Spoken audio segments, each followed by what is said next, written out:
What we typically call guitar practice actually includes several different processes. For that reason, I'll be referring to what we typically call guitar practice as a daily guitar playing routine. Now, I don't mean to sound like Professor Doug, but it's helpful to describe each process separately, and one of them is actually called practice. So, as we discuss each process, I'll define it. Some of the definitions are taken directly from a dictionary, while others are my own slightly twisted definitions. I'll share a link to these definitions so everybody can read them and be aware. So today's topic is Michael's daily guitar playing routine. Hi, Michael. Hey, Doug. That's a great topic, and I think it's going to be very helpful for everyone to hear this. Last week's topic was keeping passion for guitar playing alive, and as we discussed, this is a challenge many players face. I mentioned my own problem with this, with motivation, and it began when I started playing professionally, as I talked about last week. I turned what was a magical experience into a job, and that's not meant as a complaint. What I do for a living is an incredible privilege, and I don't take that lightly, but it can take some of the fun and magic out of playing guitar. Now, Michael, your approach, as you described last week, is much different than mine. You really enjoy your guitar playing routine, right? Yes, Doug, my approach is much different. I go into practicing with an attitude that it's going to be fun, and I make it fun. It's that simple. Then from that point on, I determine what is fun for me. But that's what I start with, a positive attitude, and say, I'm going to make this fun today. Wow, that's great. I mean, that is the perfect attitude. Now, one thing that I've reflected on since last week's podcast is my dad always said, you get out of something what you put into it. I've been focusing on how to have fun playing guitar while overlooking something very important that I learned long ago, and you reminded me of this last week. I've always had the most fun playing after working hard to move forward. Now, by move forward, this can mean copying a favorite song, writing a composition, memorizing a lead, or mastering a new method or technique. So fun with guitar typically follows an effort to learn something new. And a huge effort is usually rewarded by a massive increase in enjoyment. Does that make sense, Michael? I've always advised people when they get into a rut, learn something new. Because a lot of times people are in a rut because they only know what they know. And one of the best ways to learn something new is to learn something you enjoy. I personally like to work on new songs if I'm going to learn something new or learn something that's going to benefit me in as far as a lead, maybe learn a really cool lead riff that I can use in a solo, but something that I can use that benefits me that I'm motivated to play. Now, when you say learn songs, do you copy other people's materials sometime, or is it mainly working on your own compositions?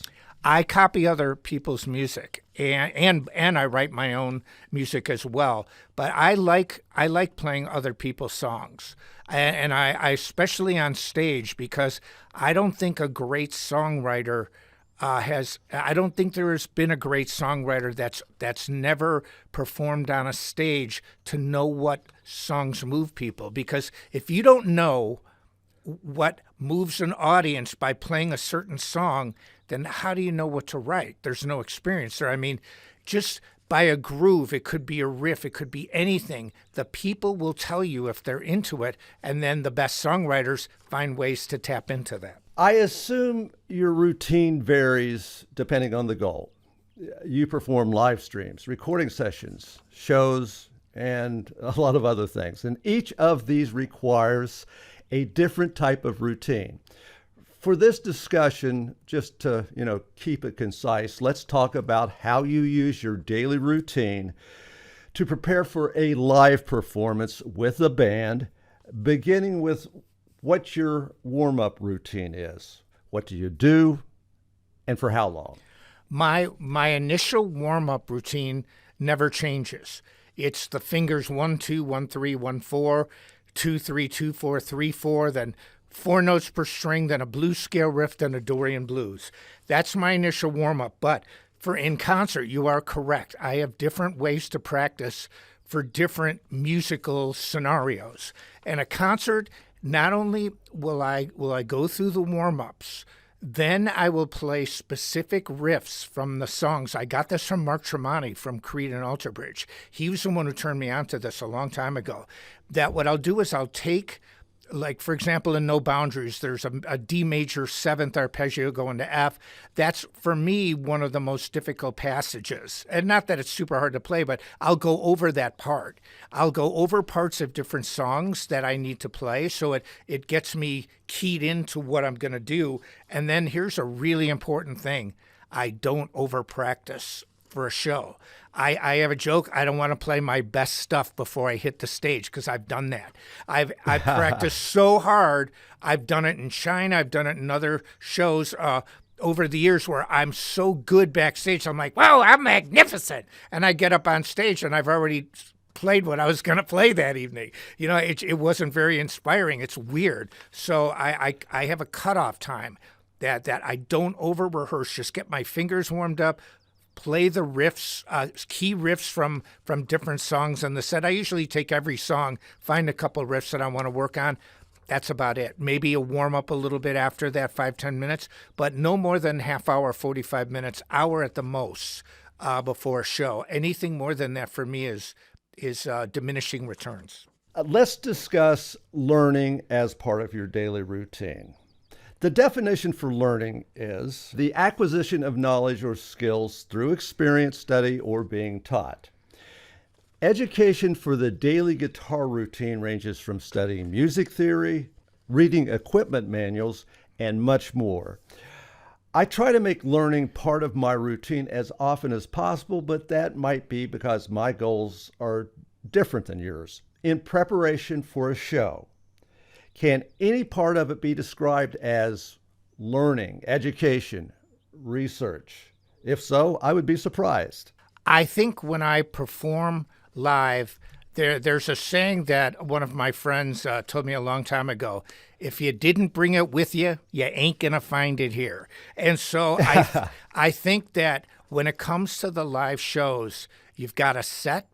You've already done the homework of, okay, I'm going to learn this set. I'm going to own these songs, so to speak. So I don't think there's much of a learning process there. But I can tell you, from the first show to the 5th to the 10th, the level of playing gets exponentially better, because there's something about being on stage. It's like working out at the gym, or you know, you feel yourself. It's like a control and a command of things that at the end of the tour is one of the best times to record, because your skills are at just razor sharp. And then, things change. But I think as far as knowledge, the biggest knowledge that I can take away from touring are things like gear. You learn from being on stage. You know, if something happens, what do you look at first? If there's an equipment issue, for me, it's cables. Always cables first. It's usually something stupid. I also know not to over practice. I know that how to get my sound live, certain stances, just those things. But, you should already have an idea about those, but I don't think it's like learning new things. It's more like reinforcing what you know, and a few things you might pick up along the way for the live shows. Yeah, at the same time, I can see how learning could be involved because, say, yesterday, the EQ wasn't right. Monitors weren't correct. So that can be considered learning that on day 2, you make adjustments and continue to learn things about the set every day. Like yesterday, this happened. Let's make sure that it doesn't happen again. And that definitely can be under the heading of learning. Yeah, I agree 100%. I kind of, that it's, live, you kind of expect the unexpected, but there are certain things that will consistently happen. Feedback, every once in a while there's going to be something that you need to repair. I hate to say it, but it doesn't matter. Yeah. Something's going to get banged around. So that's the educational part of it.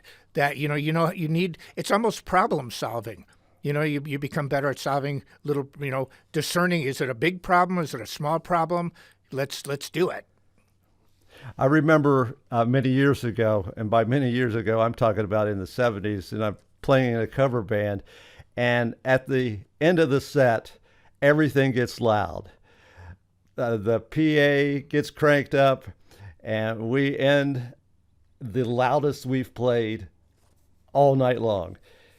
Then the next day, we hook up everything and find out we had blown up all of our speakers in the PA. So that's a learning experience. Don't do that again. Yeah. Yeah. Well, even in different buildings, there's different power. So, that's why you need a power conditioner, because certain amps are really susceptible to power fluctuations. And, there's just weird little things like that. Like, how come my amp doesn't sound as good today as it sounded yesterday? Well, because the room is different. Or you might turn on your amp and you hear, you get all this RF because they haven't filtered out the lighting. It's just stuff like that you live and learn. And you're right, it is learning it. It's a constant education experience. Next, let's discuss practice. The definition of practice is to perform an activity, exercise, or skill repeatedly in order to improve or maintain proficiency. For this program, practice will be described as repetition of short phrases, techniques, or difficult passages in a composition, which you referred to earlier. Repeating complete songs I refer to as rehearsal, not practice. Tell us all about how you use practice, repetition in your daily routine.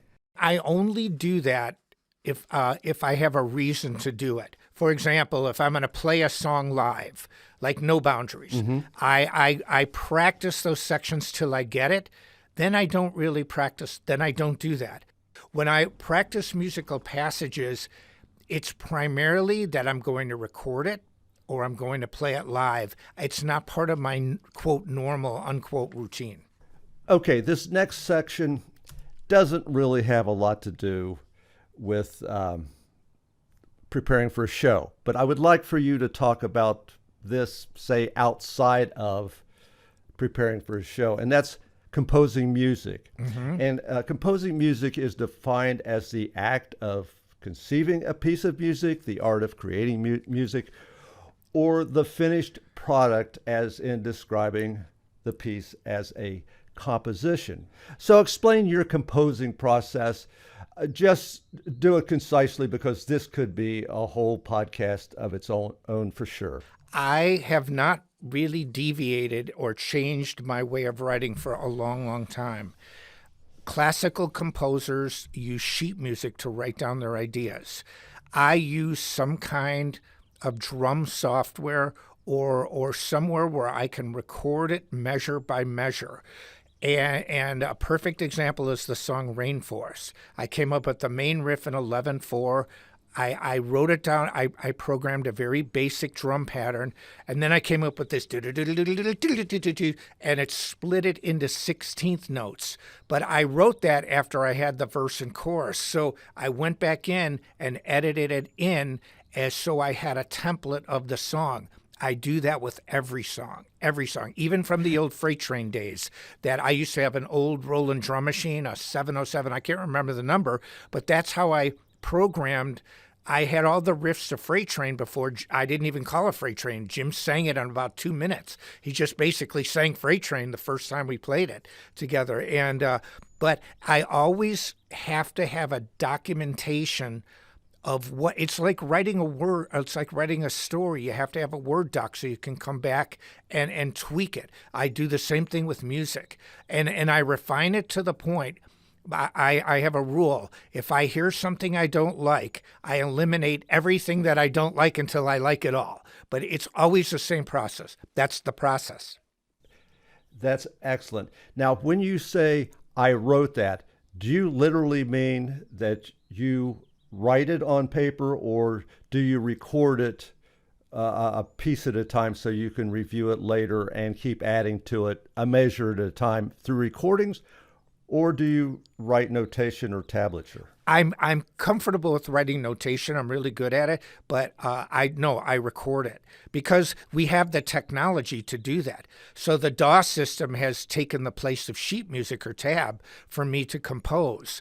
And the beauty of it is, you've got a written, one of the main things, one of my friends from the band Arch Enemy, Michael Amott, told me, he goes, why do you record it? You should video yourself. That way you don't have to relearn how you played it. And he's right in a way, but I don't really have that problem. But I put it on a DAW system now. And I've actually written songs where I just press record and I wrote the entire song. There's a song that I wrote called It's All Your Fault way back in the day, in the early 80s. I just wrote the entire song just sitting down, pressing record, and recorded it.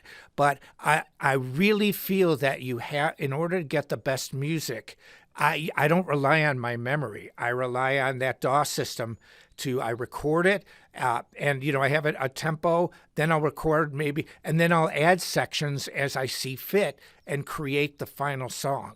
Because you have to slice Awesome. it. You have to slice and dice a little bit. It doesn't always work. This is really good. We've never really had that conversation before, and I do find that enlightening. I had no idea whether you wrote the stuff down or whether you did it as you're describing it. That's pretty much how I do it too. The next topic is time spent memorizing parts. Discussing this can seem like a magician explaining the trick, but trust me, when a magician saws a lady in half, you don't really end up with two body parts. The illusion is created by hard work and discipline. A musician's discipline often includes memorizing difficult passages to make them flow smoothly and sound interesting. Like the magician's trick, amazing guitar playing appears to be magical, but the real secret is massive hard work and dedication to the craft, as you've just described. An interview I read many years ago with Pat Travers explained that his entire show was memorized. So he always had a baseline. Even nights when he wasn't at his best, he could still perform the memorized passages and sound professional. Then nights when he was at the top of his game, memorized sections were dropped for improvisations. In the past, you and I discussed that sections of your shows are memorized. Tell me how you memorize long, difficult phrases for the performance. I mean, your ability to memorize music is almost as amazing as your technical skill. What's your secret? I find it easier for myself to memorize long, really complex things. It's harder for me to remember A, G, D, G going 6 times. And now I have an internal clock in my head. I think people who are born with an ability for music have this. I don't think that, just like certain people get feelings. Right. But I have an internal clock that tells me 2s, 4s, 6s, 8s. I can rely on it. Like, I don't even have to count. I just know. But I think memorizing is something that I was just born with that ability. And I think a lot of people are like that you can just, you go over a part enough times, you memorize it. To memorize your music, and play it note for note the same every night is it's a very comforting feeling, because you already know in advance what you're going to do. It's the improvisation that can be hit or miss, or if you're just not having a good technical night. Oh, yeah, absolutely. I think the memorization, as I mentioned in that Pat Travers story, gave him a comfort level to improvise. Right. It was like a trapeze artist working with a net. The memorized parts saved him from, sudden death. How's that? I agree. Rehearsal means to play compositions from beginning to end, stopping only to correct problems. Now, most people think of this as strictly taking place with a band. But songs need to be rehearsed during the daily routine to prepare for playing with the band. What's your process? My process for learning songs is if I have two methods. One for my own music. Say I've already written a song and I'm going to play it, and I'm going to use another name, Richie Kotzen. He always makes jokes about that when he records an album and he goes to tour playing those songs, he has to relearn his parts from what he recorded. And I find that's true because we do a lot of writing in the studio now versus the old days when you wrote it and you had it down and you went in the studio. So what I do is I'll pick the set once or certain songs in the set. But once I have the entire set list, I start going over each song. And there are lots of passages in each song that I can play really easily, and there are some that are more difficult. So once I get the overview, then I go to the detail part and just work on the parts that are the most complicated. So that's my method for that. And so I kind of do it in totality first, then isolate what I need to work on and work on that. When I do other people's music, always I chart it out. Always. And I do very simple charts, but I've done this ever since I was a teenager, that it's easier for me to write a chart of the way a song moves forward. Like I'll write V1 for the verse, PC, pre-chorus, chorus, verse 2, and I'll write myself notes. And then I do the same thing. I go over it. I kind of get an idea of what's easy for me to play.